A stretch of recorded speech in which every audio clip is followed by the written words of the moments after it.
Hi guys, we have a 2009 Saab 9.3. I'm going to show you what's happening. Turn it off. That's where I was out cutting out. So, start. Cuts out straight away. Cycle the key again. So it'll rev up and straight away cut out. Oh, you can't rightly see. And that's without I'm actually kept the key in the start position that time. I cycle the key.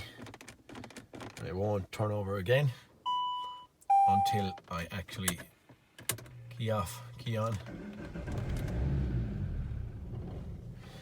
Snap-on Verus, I don't have Saab on this thing, but anyway, I'm going in under OBD P0203, cylinder 3 injector A circuit, P0202 cylinder 2 injector A circuit. Now, what I'm seeing is when it starts, it runs on all four, if that's any guidance to us. So I'm going to go out and I might do a little check on thought process of where I'm going to go. I'd say I'm probably going to go out and I'm going to have a look maybe at Oscilloscope on some of the injector circuits. I don't be hugely familiar with them, but we're going to have a look and see what we're going to see. Also, I'm kind of floating in my head, have we a relay dropping out or something dropping out after a turn of the key, and could we be losing our 5-volt reference?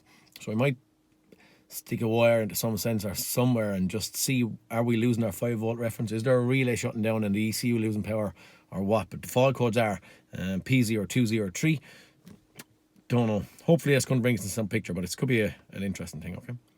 We'll carry on and we'll back probe and just see where I've just taken a little snippet of 2 injectors, okay? So this is number 3 and number 4. And 3 was one of the fault codes we had. The red trace is number 3, the green trace is number 4. Now I can...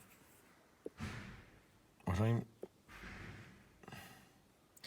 I'm seeing is that we're keeping... I'm seeing the control there, looks okay, they're all getting faster and slower because it's engine speed.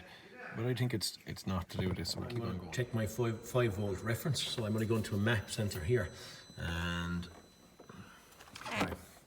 You can see the red trace is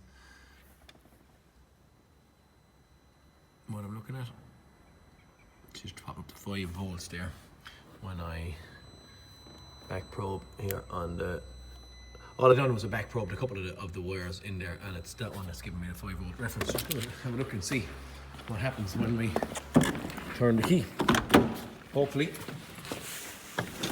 I won't say hopefully. All I'll do is just see something I missed. Sorry, 1 second, I'm just grabbing my... Let's go. Okay. There we are. Wrong way.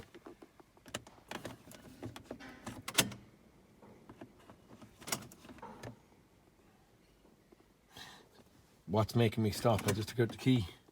Oh, let's drop down there now, okay. I don't know, it's still in and back probe into an injector there. Change the scale, alright. We're not losing my 5-volt reference anyway. The scale, the green channel is still in back probe to one of the injectors, and I changed the scale, so it's only like a 20-volt scale now, so it's going off the screen. But right, I'm not losing my 5-volt reference there. Okay, keep on going.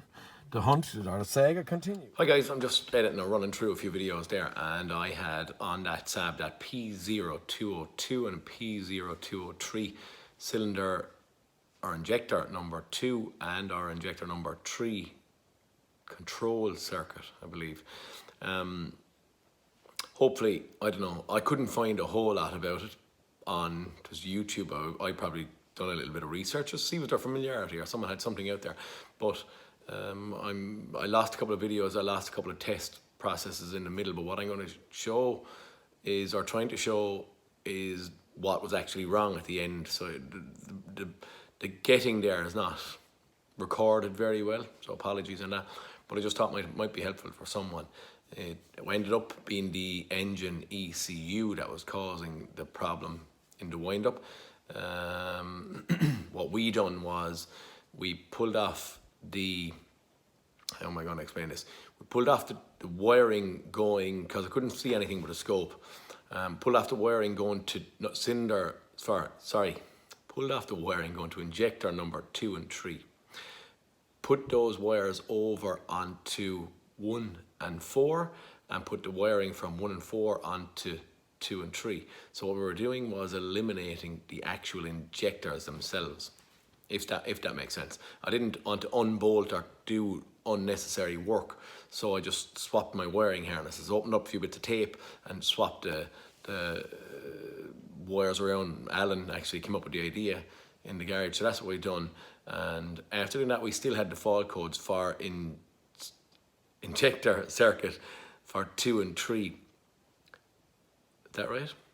Yeah, we still had the same fault codes for 2 and 3, but they were connected to 1 and 4 injectors, and because they were connected to 1 and 4 injectors, it ruled out the injectors. We had also tested wiring integrity between the engine ECU and the injectors.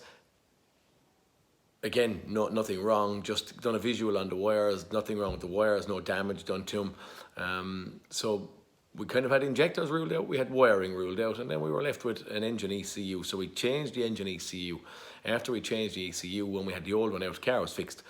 When I had the old one out, I have been able to save the actual, it's only a 13-second video, but it shows the damage that was done on the water damage that was done on the ECU from the outside, and you'll also see a little hole in the back of it. But once the ECU went in and it was set up, everything was fine, car starts and runs and job done. I hope it helps someone. P0202 P0203. That's the only reason I do this, is that it might be helpful to someone else, the same way that I would use, I suppose, any format of information that I can get. Okay, guys, thanks again. If it's any way helpful, please like and subscribe, and I hope you're enjoying it. Yeah, just to show on the back of the ECU, that little hole that was pierced into it, okay? What you see there now. We'll flop it over. You can see the crack. Oh, all right.